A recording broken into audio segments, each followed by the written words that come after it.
पती पत्नीमध्ये निर्वाह भत्ता, उदरनिर्वाह भत्ता हा खूप चर्चेचा विषय असतो। लग्न झाल्यानंतर दोघांमध्ये पटलं नाही आणि पत्नी वेगळी निघून गेली, स्वतःहून निघून गेली की तिला हुसकून दिलं किंवा काढून दिली, तर अशा वेळी ती कोर्टामध्ये उदरनिर्वाहासाठी अर्ज करते। हे आपल्या सगळ्यांना माहीत असणं गरजेचं आहे। एकाच वेळी एका पत्नीला 5-5 प्रकारे उदरनिर्वाह भत्ता मागता येतो। खरं तर कायद्यामध्ये याला बँड असायला हवा, पण तसं अजूनही नाही। माझ्याकडे असे मॅटर आहे की 3-3 ठिकाणी बायकोला मेंटेनन्स मिळतात, पण आता अलीकडे नवीन जे जजमेंट्स आले सुप्रीम कोर्टामध्ये त्याच्यामध्ये ते ॲडजस्ट केलं जातं। मला जर पहिले 10,000 मिळत असेल आणि नंतर तिला 12,000 द्यावे, जर कोर्टाला वाटले तिला 2,000 देतं, ते 10,000 ॲडजस्ट केलं जातं। त्याच्यामुळे तिला पहिलेचं जे जजमेंट असेल मेंटेनन्स मिळाल्याचं ते आपण नंतरच्या निकालामध्ये होण्यापूर्वी दाखल करावं, म्हणजे त्याचा इफेक्ट दिला जातो। ही एक महत्त्वाची गोष्ट आहे। आणि उदरनिर्वाह मिळण्यासाठी पत्नी पण अलीकडे 4-4 न्यायालयामध्ये अर्ज करतात, 4-4 कायद्यामध्ये अर्ज करतात। त्याच्यामुळे खूप प्रॉब्लेम्स होतो। आता असे सरकारने कायदे देऊन टाकले, त्याचा ते पुरेपूर फायदा घेतात। 3-3 ठिकाणी मेंटेनन्स पण मिळवतात, मागे पुढे असं ॲडजस्ट करतात ते। उदरनिर्वाह याचा अर्थ असा आहे, निर्वाह भत्ता, तिला कपडे लत्ते आणि खाण्यापिण्यापुरती पैसे दिले जावे, तेवढे पैसे कोर्ट देतं। 146 जो आहे भारतीय न्यायसंहिता, नागरी संहिता, त्याच्याप्रमाणे तो मेंटेनन्स आता दिला जातो। शिवाय हिंदू विवाह कायदा कलम 24 प्रमाणे दिला जातो, ॲडॉप्शन आणि मेंटेनन्स प्रमाणे दिला जातो। या कायद्याप्रमाणे तिला मेंटेनन्स रेग्युलर दिला जातो। आणि बायका 3-3 प्रकारे असे पिटिशन्स करतात, फॅमिली कोर्टात करतात, रेग्युलर JMFC पुढे करतात आणि ते पैसे मिळवतात।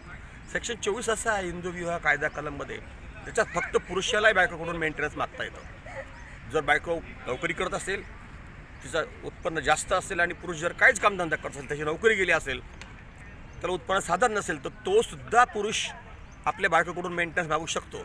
पण अलीकडे कोर्टाची मेंटॅलिटी अशी की कायदा असतानासुद्धा त्याला मेंटेनन्स देत नाही। हा तर खरं बिचारावर अन्याय होतो। कायद्यामध्ये प्रोविजन असतानाही पतीला पत्नीकडून मेंटेनन्स दिला जात नाही, रेअर केसमध्ये दिला जातो।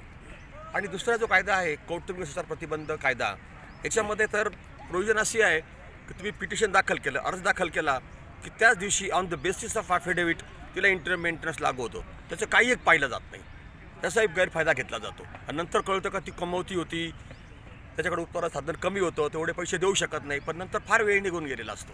अशा काही क्लिष्ट गोष्टी आहेत।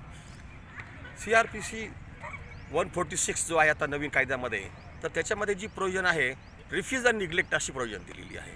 एक तर तिला काही उत्पन्न साधन नसो, ती घरातून निघून गेलेली असावी किंवा तिला काढून दिलेली असावी, आणि तिला रिफ्यूज केलं पाहिजे मेंटेनन्सपासून तिला, आणि तिला पैसे किती दिले जावे, ती किंवा तिच्या मुलाला अंधवस्त्रापुरती, निवाऱ्यापुरती, असं निर्वाह भत्ता ही प्रोविजन लॉमध्ये आहे। आता मागच्या हप्त्यामध्ये याविषयी मोठ्या प्रमाणात चर्चा झाली होती केंद्राच्या लेवलला, काय हा काय प्रकार आहे, काय व्हायला हवं। पण ज्या बायकांवर अन्याय होतो आहे, त्यांना खर्चाला पैसे नाही, त्यांना खरोखर दिलं जावं। एक न्यू कन्सेप्ट आता आलेली आहे स्टँडर्ड ऑफ लिव्हिंग, जे सेक्शन 24मध्ये हिंदू विवाह कायद्यामध्ये बघितले जाते। स्टँडर्ड ऑफ लिव्हिंग म्हणजे पत्नीचा जो दर्जा आहे तो पतीच्या दर्जाचा इतका राहावा, समान राहावा, पती इतकं त्याला सगळ्या गोष्टी मिळाल्या त्या पत्नीला, तिचं स्टँडर्ड दोघांचं सेम असावं। हाय क्वालिफाईड जे लोक असतात त्यांचं स्टँडर्ड ऑफ लिव्हिंग खूप हाय असतं, गाड्या बंगले त्याच्याकडे सगळ्या गोष्टी असतात, सुविधा असतात, तर अशा प्रकारे मेंटेनन्स पण जास्त रकमेत दिला जातो। आता गेल्या हप्त्यामध्ये धनंजय मुंडे यांच्याकडून 1,25,000 रुपये डोमेस्टिक व्हायलन्समध्ये दिले आणि मुलाला 75,000 रुपये दिले गेले। ही काय अमाऊंट फार नाही आहे, याच्यापेक्षा जास्त अमाऊंट याच्यापूर्वी इंटरम मेंटेनन्स दिले गेलेलं आहे। तर अशा प्रकारे अमाऊंटची स्टँडर्ड ऑफ लिव्हिंगचा एक भाग असतो, पण डोमेस्टिक व्हायलन्समध्ये स्टँडर्ड ऑफ लिव्हिंग नाही आहे, कारण तिची डिमांड जर 25 लाखाची होती आणि तिला 1,75,000 दिले, तर इट्स नॉट मोर, असा एक भाग आहे। पण आता नंतर एव्हिडन्स नंतर बघितलं जातं की हा मेंटेनन्स खरा आहे, खोटा आहे, कसा आहे। माझ्याकडे एक असं प्रकार होतं की त्याला 20,000 रुपये पर मंथ मेंटेनन्स दिला होता, इंटिरियर मेंटेनन्स, पण आम्ही केस चालवली, असं सिद्ध झालं की त्याच्यावर डोमेस्टिक व्हायलन्सच झाला नाही। हा मेंटेनन्स कोर्टाने फायनल डिसिजनमध्ये रद्द केला। आपण हे लक्षात ठेवावं, डोमेस्टिक व्हायलन्स ॲक्टची जी प्रोविजन आहे, कौटुंबिक हिंसाचार झाला की नाही हे पहिलं सिद्ध करावं लागतं। याच्याकरता लॉमध्ये प्रोविजन दिलेली आहे रूल्समध्ये, की अगोदर असा अर्ज तिने महिला संरक्षण अधिकाऱ्याकडे करावा, तिथे दोघा पार्टीला बोलवलं जावं, त्याची इन्क्वायरी व्हावी, मग त्याचा रिपोर्ट कोर्टाकडे दिला जावा। कलम 12 प्रमाणे ते पिटिशन फाईल होतं।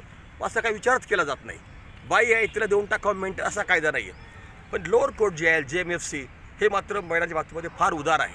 इव्हन हायकोर्टसुद्धा महिलांच्या बाबतीमध्ये फार उदार झालेला आहे। बाई आहे तिला मेंटेनन्स देऊन टाकावा, किती दिवसाचा विचार होत नाही। अनेकांनी तर सेक्शन 24मध्ये इंटरम मेंटेनन्स झाला तर ते डायव्हर्स पिटिशन विड्रॉ करून टाकलं, पण एवढे पैसे भरू शकत नाही।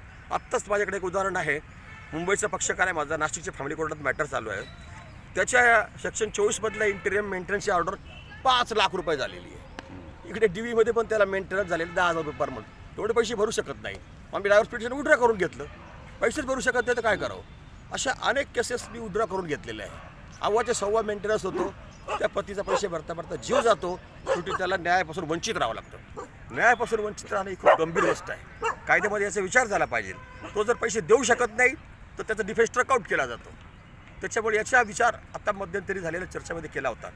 केवळ पुरुषांकडून मेंटेनन्स बाईला मिळतो म्हणून त्यांनी किती मेंटेनन्स मागावं आणि पुरुषाला द्यायची ऐपत नसेल, त्याची परिस्थिती नसेल तरी त्यांनी द्यावा, हे बंधनकारक असायला हवं. आता दुसरी गोष्ट, काही लोक म्हणतात मी मेंटेनन्स भरला नाही तर काय होईल. तर जो नागरी संहिता कायदा आहे त्याच्यामध्ये प्रोविजन अशी आहे की त्यांनी जर मेंटेनन्स भरला नाही तर वसुलीसाठी अर्ज केला जातो आणि ते नाही भरला तर त्याला जेलमध्ये टाकलं जातं 1 महिन्याकरता. त्याच्यात पण प्रोविजन असे आहे की जर मेंटेनन्स कंटिन्यू असेल, पहिला मेंटेनन्स तिला लॉंग पिरियडचा मागता येतो, पण नंतरचे मेंटेनन्स तिला रिकव्हरी मागताना फक्त 11 महिन्याची मागितले पाहिजे. डिफेन्सच्या लॉयरनी हा सगळा विचार केला पाहिजे. खूप रक्कम आपली वाचू शकते. त्याच्यामध्ये काही खेळी आहेत पण त्या आपण योग्य वेळी खेळल्या पाहिजे. पण पती या सगळ्या प्रकारामध्ये खूप हॅरेश होतो.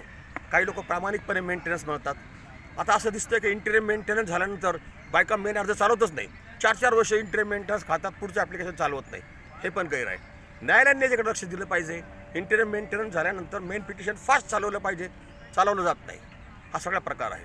या सगळ्या प्रकारामध्ये स्त्री पुरुषाचं भांडण जरी असलं ते कोर्टामध्ये गेलं तरी त्या कायद्या चौकटीत बसावं लागतं. आणि तिथे महिलांना जास्त राईट्स दिलेले आहे. फक्त मेंटेनन्सच्या बाबतीत इतर ठिकाणी अजिबात नाही आहे.